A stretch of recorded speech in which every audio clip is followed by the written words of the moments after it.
Whether you're making $1,000 a month, $10,000 a month, or $50,000 a month, your small business is usually stuck in one of these stages. Now, I've been a small business owner myself for about 18 years, and I've seen the majority of small business owners stay stuck where they're at simply just because they're using a strategy that they started their business with, or worse, they just don't have a strategy at all.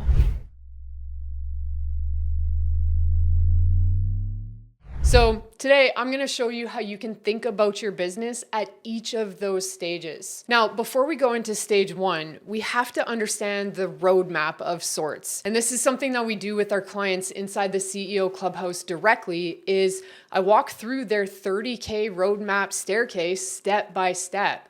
It's a very complex and very individualized process. So I'm not going to go into every step along the way in a lot of detail, but you do need to understand an overview of that roadmap. All right.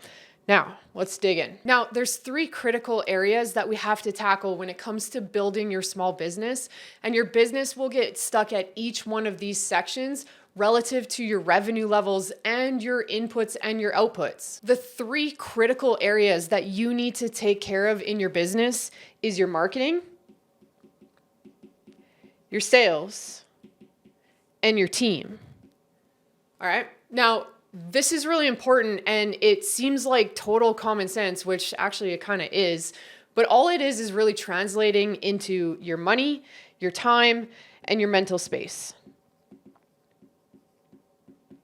And all that really is just having consistent, predictable money coming in, you not wearing all the hats in your business and doing everything yourself, and the ability for you to step away from your business and it not coming to a standstill. And when we can get those three things synchronously working together, that's what I coin as your perfect day. Which is just essentially the freedom of your money, your time, and your mental space. And so what happens is your business is going to come to different stages along the way. And so let's dig into those three stages and the different things that you can do along the way when you get stuck at each of those stages. And by the way, if you want all of this wrapped up in a daily email sent to you in about like a 2-minute or less read, you can just click through down below on my daily CEO thoughts link, and I'll drop you all of this right into your email just so that you can get through it faster. All right, let's get down to business. So the first stage that your business is going to hit is that 0 to 5K range. That's $0, like you're just starting out, or maybe you've got to like the elusive $5,000 a month range, which is awesome. Cool. Love to see you hit this first step. It's often the hardest. In this stage of your business, there are three kind of like really important things to focus on when it comes to what needs to get done in your business. All right. The first one is that your offer needs to be dialed in. We need to make sure that we actually have something to sell that kind of does like three things. It solves the problem of the people that we're working with. It's something that we actually know how to do and we're an expert at, which is kind of like a really important part of the process. And the most important and most overlooked one is that the people we want to work with can actually afford and they do want help solving those problems. And so in the first stage of this business, this is like the number one thing to get right. And it's probably the number one thing that I see business owners glaze over, rush through. They kind of like slap some things together and they just want to get started and they just hurry through this too fast. But if you can really dial in your offer and get that like super ultra clear, then it's going to make the selling process, it's especially going to make the marketing process a heck of a lot easier. Okay. So this is kind of the very first step is we need our offer dialed in. And from there, step two is we need to establish an audience. Like right now, nobody knows who you are. They don't know much about what you do, and they for sure don't know that you have something to sell. And so at this point, it's really about establishing your audience. It means that I want to do a couple of things. I do want to get into the type of language that I'm going to be marketing with. I want to make sure that I'm saying things that are resonating with the people I'm talking to. Okay, so inside of the CEO Clubhouse, we build out what we call a marketing matrix. It helps us really understand what are like the frustrations that your audience is feeling right now relative to the problems that you solve, and what are sort of like the wants that they have, like if they could snap their fingers and have immediately solved. Secondary to that, if we can move ahead in our timeline, if we don't change what frustrates them right now, what are some things that they're scared about? Like, what is going to happen to their life if they do not solve those problems? And then contrary to that, if we flip that script, what are the desires that they actually have? So if they do solve this problem, like, what is the bigger picture reason why? Which is so important to understand. And if we can get those 4 elements of our marketing language completely tuned in, then it means that we're going to be landing in front of the right eyeballs. We're going to be starting conversations with those people, and they're most likely going to raise their hand and be interested in taking the next step with us. And so that's establishing our audience, is really just coming back about establishing the marketing language that we're going to have with them. Which leads me to exposure. Your ability to just do that consistently over and over and over again, so that you can be in front of eyeballs. You can be exposed to new people in your work, coming into your world every single day. And you have more and more people becoming interested, or at least starting to pay attention. So this first block of time, this first block of revenue is really just about building that exposure and building the habit. All right. So that last one is all about building exposure. Now, this is a common place for business owners to get stuck. So if this is a part where you're stuck right here, the very first problem is usually just because your offer sucks. And I'm sorry just to blatantly put it like that, but 9 times out of 10, that's just what it is. Remember that we want to put something together that is actually what people want, something that we can actually help them with. And most importantly, it's something that they can afford. And I think we truly overlook that affordability piece. We think that if we put out this offer that we know is good, it should be a no-brainer for people to say yes to. But then they don't start saying yes, and we get all confused and we think it's 9 other different problems, when really it's just the offer isn't good enough, and it's not actually doing the right things for the right people, and they don't actually want to pay for it to be fixed. And so a really good example I have of this is I had a client who worked with the disability crowd, which is a valiant mission, and I love it. But the section of the people with disabilities, like the section of that niche that he chose to work with, was a typical part of the niche that was on assistance, like financial assistance all the time. It was very sparse, the amount of money that they were given. And so while he had this valiant mission and this desire to help these people change their lives, it was really hard to get those people to pay him because they simply could not afford it. And so when we upscaled his levels of that niche, and we started talking to different types of people with different types of problem, but still within the disability community, it completely changed the people coming into his business and their willingness to pay, simply just because he changed the angle of who he was messaging to. And so something like this is a really simple fix, because if you're marketing to broke people, you are going to be broke. So this is kind of like step 1. If you're stuck here, you have to dissect that offer and make it something worth selling. All right, let's keep trucking. Number 2 is your content probably sucks. It's usually like the offer or the content that you're putting out, because you need something to sell and you need people to sell it too. And so at this point, it's probably about the messaging. It's probably about the stuff you're putting out is not the right angle. It's not the right pain points. It's not talking about things that people actually want. So there's a little bit wrong in the actual marketing language that is being put out. And so inside our CEO Clubhouse, when we develop this marketing matrix and we teach our clients how to stay on the train tracks of that marketing matrix, it puts a whole new lens into their content, which means that the eyeballs that the content is falling in front of, those people are going to resonate with it. They're going to see themselves in that content. They're going to see the person who's doing the marketing as inspirational, aspirational, and they're going to want to give more attention and stay in that person's world. And so the messaging is really key here. And this is something that you're probably going to want to take an outside perspective look through on your marketing matrix, just to make sure that it is tailored for the right audience. Okay. The second part of this is we need to develop a habit and some consistency to this, because usually what happens at this point is the business owner is finding out that marketing, social media, emails, all of that is a necessary part of business, but they didn't get into business because that's what they wanted to do. They got into business because they wanted to help people doing whatever it is that they do. This stuff does not come natural to a lot of people. And because of that, it's usually a big pain point. And when it's a pain point, it doesn't get consistently done. And when it's not consistently done, you're not going to stay front, mind, and center of the people you're talking to. And the algorithms, you're fighting a losing battle against. All right. So consistency is a massive key of this. And so at this point, it's strictly about building that habit, rep after rep after rep, and just putting the time in to make that a consistent part of your day. Okay. The last part is actual strategy. The biggest thing I see here is you sit down at your computer, you think, what am I going to write about today? And you pull up something random, throwing darts in the dark, hoping that it's going to stick with the people you're trying to talk to. And then it doesn't, which makes you feel discouraged, which then hits on the consistency piece. And all of a sudden we're back at square one. So you need an actual strategy at this point. And inside the CEO's Clubhouse, we teach a system called the 4S social system, which just helps our clients organize a Monday to Friday cadence so that they can understand how to build and curate attention and stack that attention through the week. Really crucial to have some strategy here and not just throwing up random stuff, throwing spaghetti at the wall and hoping it sticks.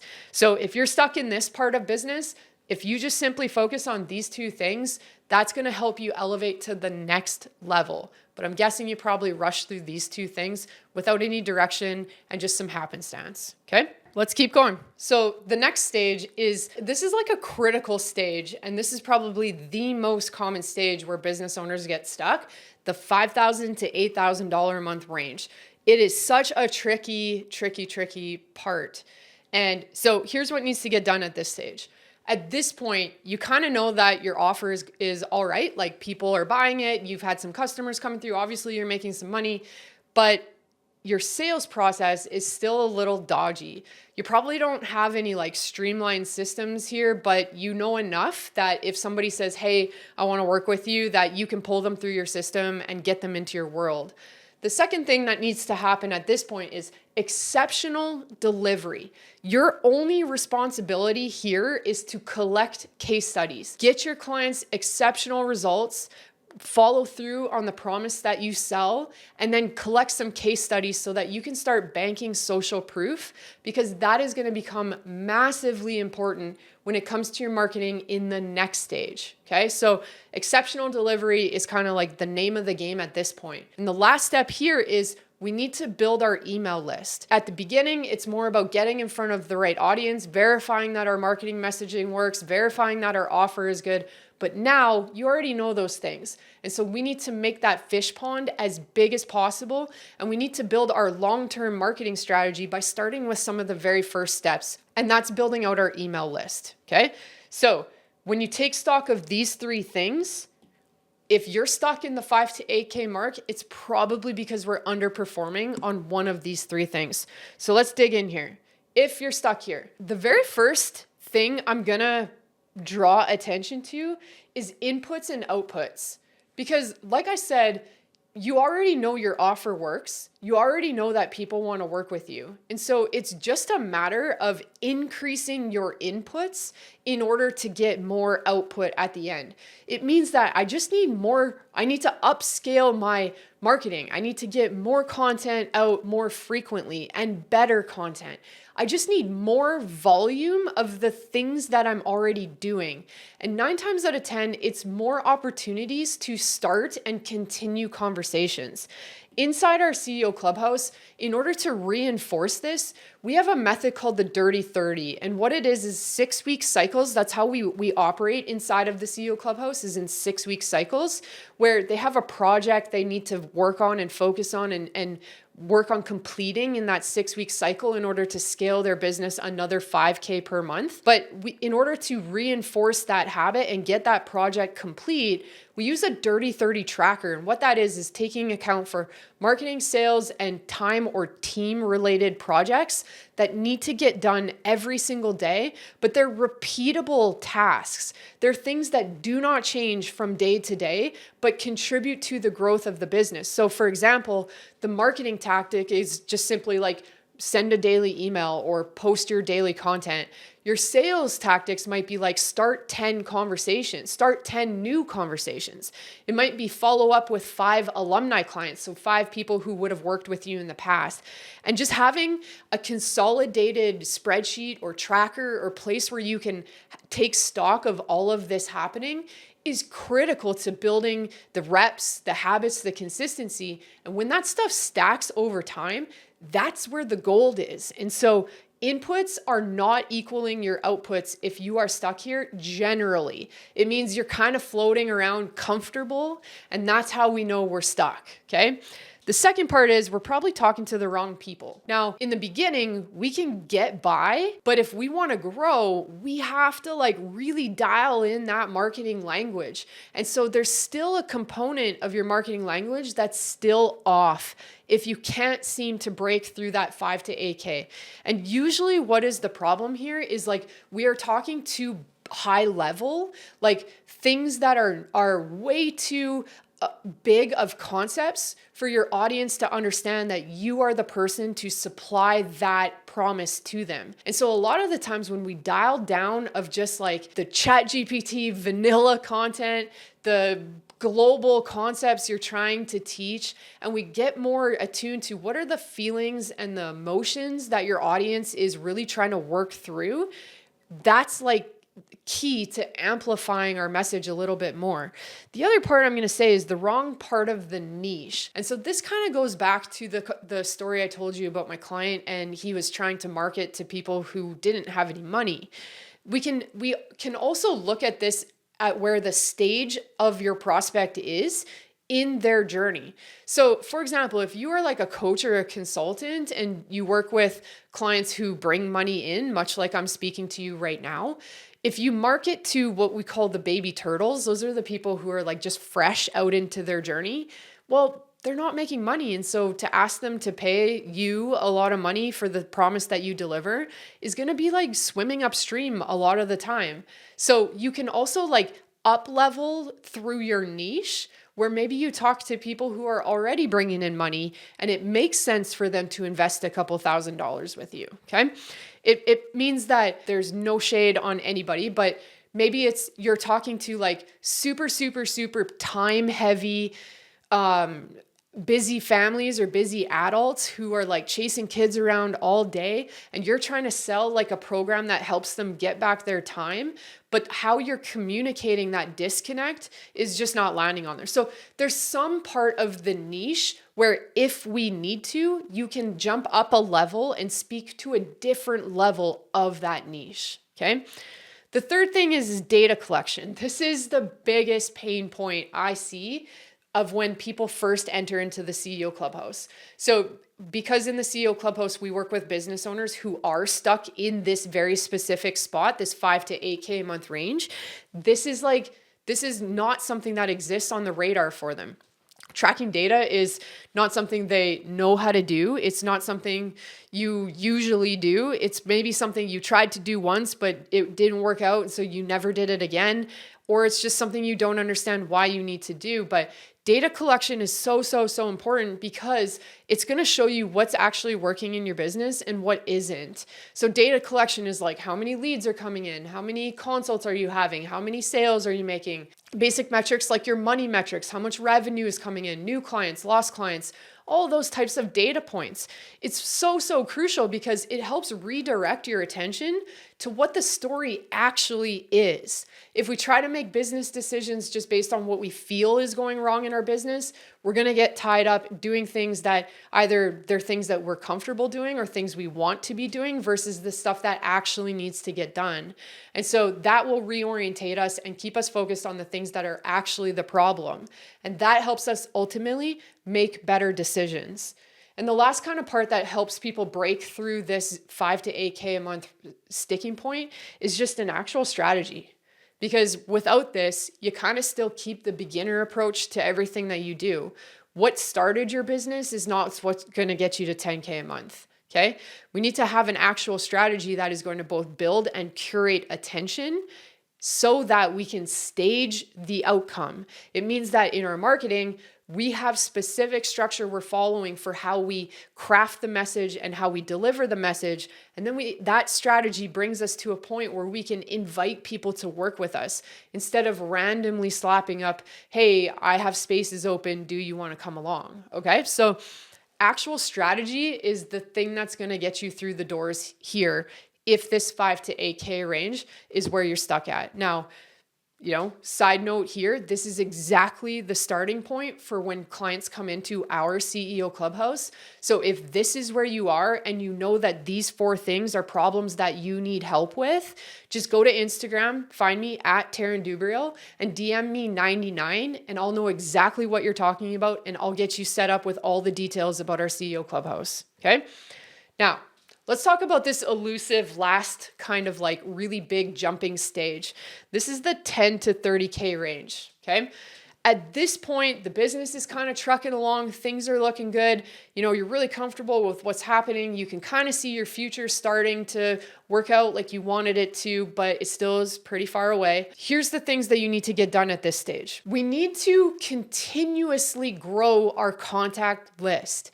Now, this is a big mistake here because most business owners will just continue to keep talking to the same 1,000 people over and over and over again.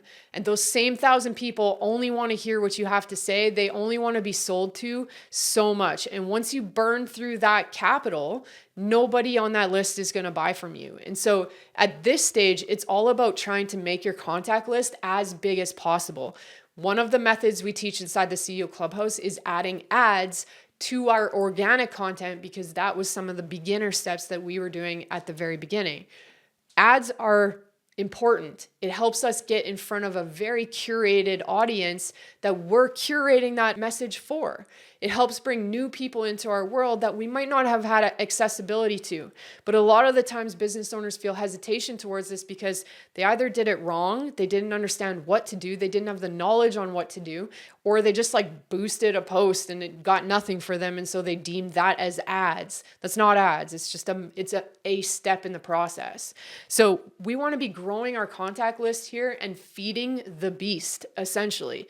The more people we can bring into our world, the more conversations we can have. And at this point, it's just about pouring gas on the fire and trying to grow as quickly as we can.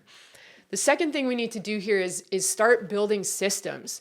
Right now, up to this point, the business existed in your head. And that's usually because you are either a solopreneur for a lot of the journey, or maybe you still are, and you're the one that's doing everything. And so it doesn't matter if it's stuck in your head. Or you might have like hired a friend or hired somebody close to you, like a family member or whatever. And it's okay to have those conversations of like, hey, I need you to do this. Here's how you do it. And you verbally spew it out and it ends at there. And those instructions don't exist anywhere else. And so at this point, because if you want to scale any bigger, you have to bring more people into your world. We have to start building a team, which means that business can't exist in your head.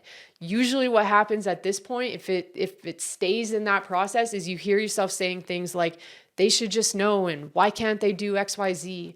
That's a super big red flag for yourself that your business exists in your head. So we want to start building systems. We want to start building SOPs. We want to start writing how to do something down as you're doing it, or just click Loom and record yourself doing it. That's even easier. But we need to get this business out of your head. Okay. And the last part that happens here is now we get to start focusing on your time. And the best part about this is number 2 leads into number 3. In order for us to start focusing on our time, we need to lay the groundwork. We need to lay the foundation, the systems. So at this point, it's about buying back your hours. So that means when I look through my day and the things that I'm doing inside my business, where can I find things that I can offload to others that is really not worth my time as the CEO, right? It's things like cleaning the bathrooms if you have like a brick and mortar business. That's not something that the CEO should be delegating their time to doing.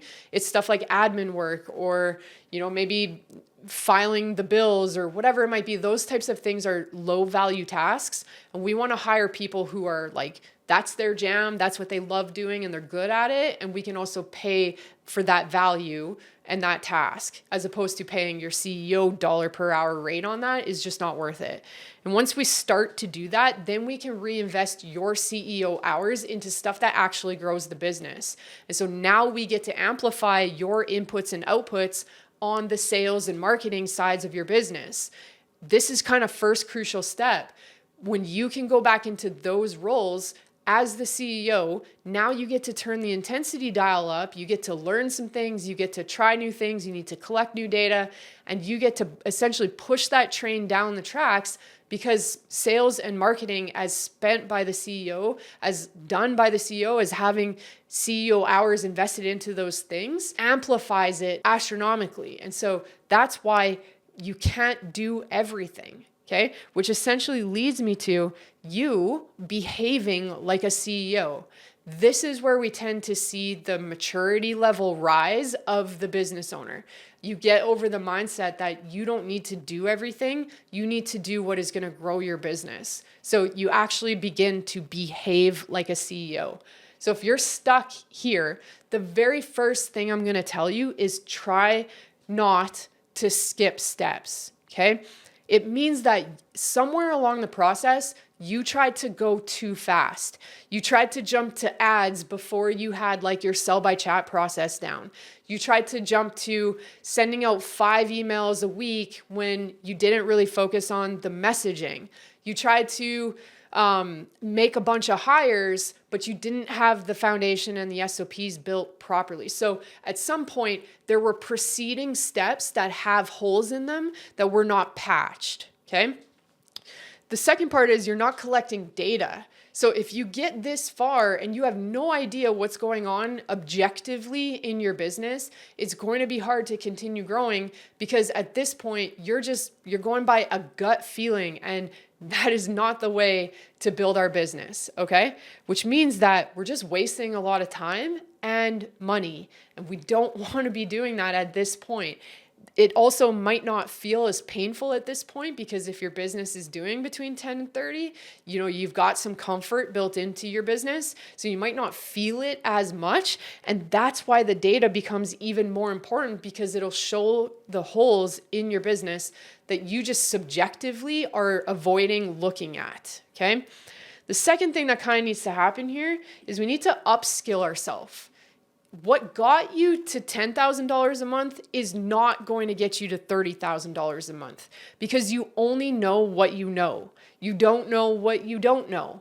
And so there's going to be things that are going to present themselves along the way where you're going to have to make decisions of, do you just stay with the way you were operating this, or do you try and upskill and essentially become pro at what it is you're doing? And that's the difference maker. Okay. An example here is just something as simple as content production. I'm not saying you need to go get some gear, but being able to write a script, understand how to do hooks, understand the composition of that script, understand the message you're trying to convey and the outcome, and what are the processes that go along with that. Like, there are different levels to this game, and the levels that got you to 10K are not the levels that'll take you to 30K. So this is where you want to seek help. You want to seek help to buy speed and time and learn to do it faster, so that you're not just caught in experimentation mode, and that just delays the growth where you're, and I was guilty of this too, this mindset of, I'll just figure it out. That is a terrible mindset. Just find some specialists, find yourself a mentor, find yourself somebody who has walked that path already, has the skills that you need, has the roadmap that you need, and buy that speed and time to do it faster. I kick myself all the time. This is the one part of my entrepreneurial journey that I wish I could take back time and time again, is for the first 8 years of my first business, that was the story I told myself, because my ego was just too big, was I'll just figure it out myself. And the second I hired a mentor in year 9, when I was forced to do it, the business grew exponentially and faster than anything I'd ever seen, simply because I had the roadmap and all I had to do was execute it. So I think we underestimate the value of having an objective perspective at this point in the journey, okay? The last part, your own mindset. It's one thing to behave like a CEO, but you have to understand the behavioral growth that is going to happen along the way. And for business owners who are stuck here and are not growing, a lot of the time, you are your own bottleneck, okay? And it's simply because you're trying to maintain control. You're trying to, well, it's faster if I just do it. right? Like, why don't they know how to do this? They should just know how to do this. So I'm just going to go do it instead. You micromanage your team or the people you've hired. You're trying to maintain control on all of these things instead of putting the right people in the right seats with the right tasks and letting them do their freaking job. Okay? The second part of this is like usually what happens here is we rush the hiring process because we might not know the essential steps that need to happen along the way. We hire the wrong people for the wrong jobs simply because, like, again, family, friends, or they're just people that come in for interviews and we like them, or we try and build jobs because we like the people and it doesn't actually get the right job done. And so inside the CEO Clubhouse, we talk about this staff feedback loop process, which is how do we hire? What is the job description we're hiring for? And how is that set up? Going through the interview process to filter out who is the actual right person for the right seat. Then how do we onboard them successfully? How do we give them the roles and tasks that they have with expectations, KPIs, and accountability layers layered in? How do we provide them feedback? And how do we continue to grow? Because staff will leave us when they don't see the future anymore, okay? The biggest thing here is you can't do it all yourself, nor should you. And when you understand that process, that leveraging your time and putting your CEO hours into things that will actually grow the business is the number one fix at this point to flip your mindset, to understand and behave like a CEO. And that's the difference that will get you through this stage.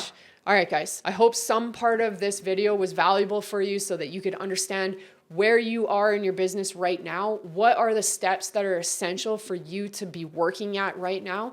And if you're stuck, here's some things to maybe change how you're thinking about being stuck in that portion of your business.